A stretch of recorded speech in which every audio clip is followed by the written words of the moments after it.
Eu senti o meu chamado à vida religiosa nos meus 7 anos. Certo. Só que a minha família não era muito de apoiar, principalmente porque eu fui criada junto com os meus primos, né? Então tem sempre aquele preconceito, né?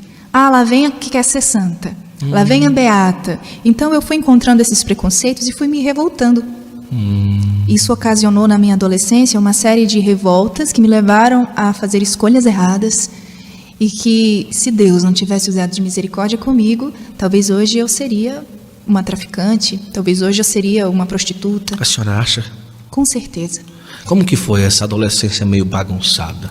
Essa adolescência bagunçada foi uma adolescência totalmente revoltada. Revoltada com os meus pais, revoltada com a vida.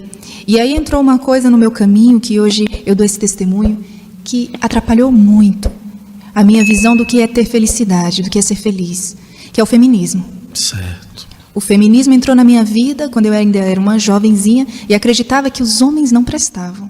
Entrou como? Alguém que chegou, a senhora escutou alguém falando? Influências, Guto. Influências na internet, influências na televisão. Certo. Você assiste novelas que hoje em dia eu acredito que seja um mal muito grande essa questão de empoderamento das mulheres. Sim. Isso não existe. O poder da mulher está em ela ser pequena diante de Deus, humilde, assim como Nossa Senhora. Mas isso de querer ser maior do que os homens, querer ser melhor, eu fui crescendo com esse pensamento. Fui fazendo escolhas erradas, tomando decisões erradas. Então fazia de tudo para ser notada, numa futilidade tão grande, uma superficialidade tão grande. A questão do vestuário, a questão do palavreado, a questão de como se portar como mulher. Era uma pessoa totalmente vazia. Isso com 15 anos, mais ou menos. 15, 16? 16, 17, 18. Nossa.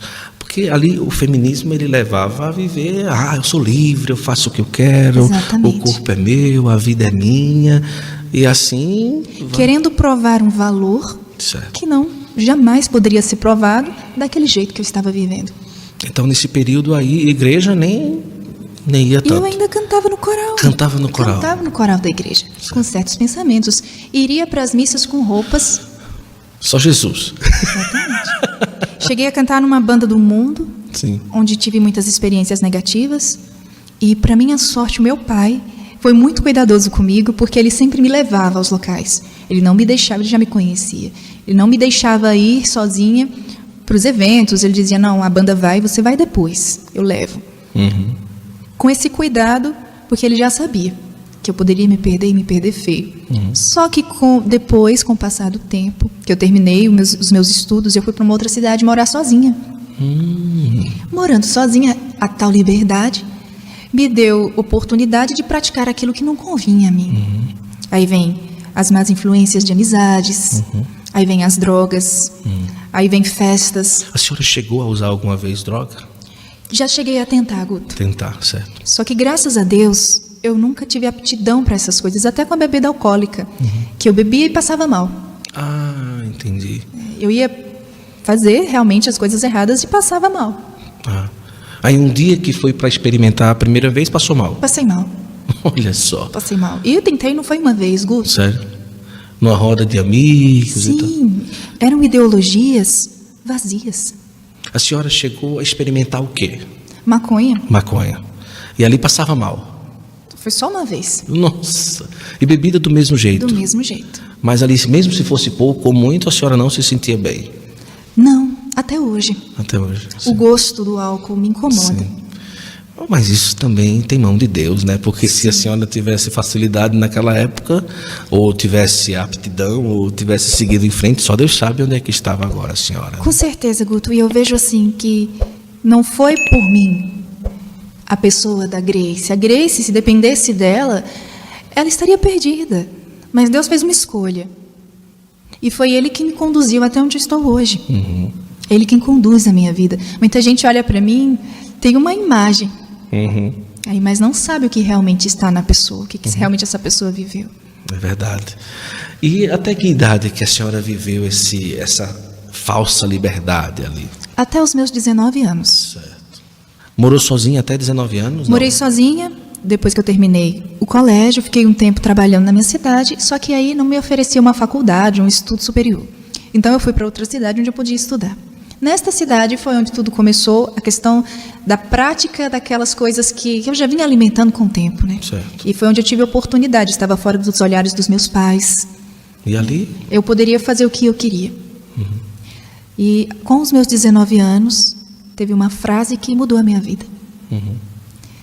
Que era a seguinte: se Nossa Senhora batesse na sua porta. Eu sempre gostei de Nossa Senhora, porque ela era uma figura feminina que era valorizada dentro da igreja. A única mulher que talvez tivesse um lugar de destaque na igreja católica.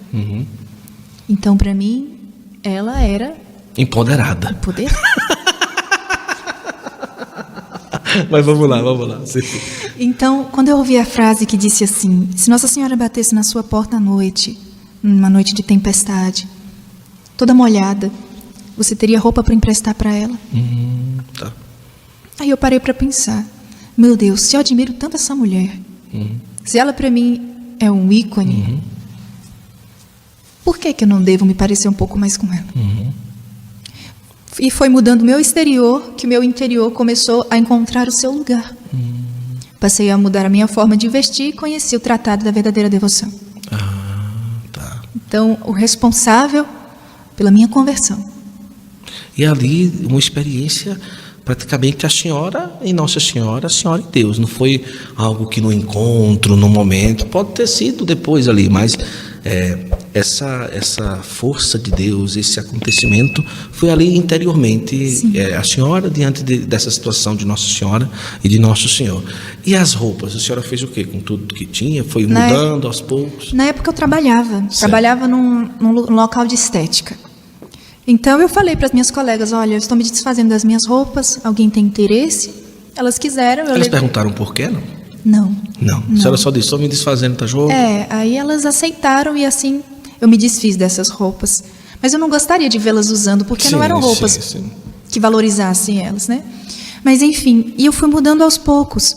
Então me consagrei a Nossa Senhora segundo o método de São Luís, no dia 8 de dezembro de 2016. Dia da Imaculada.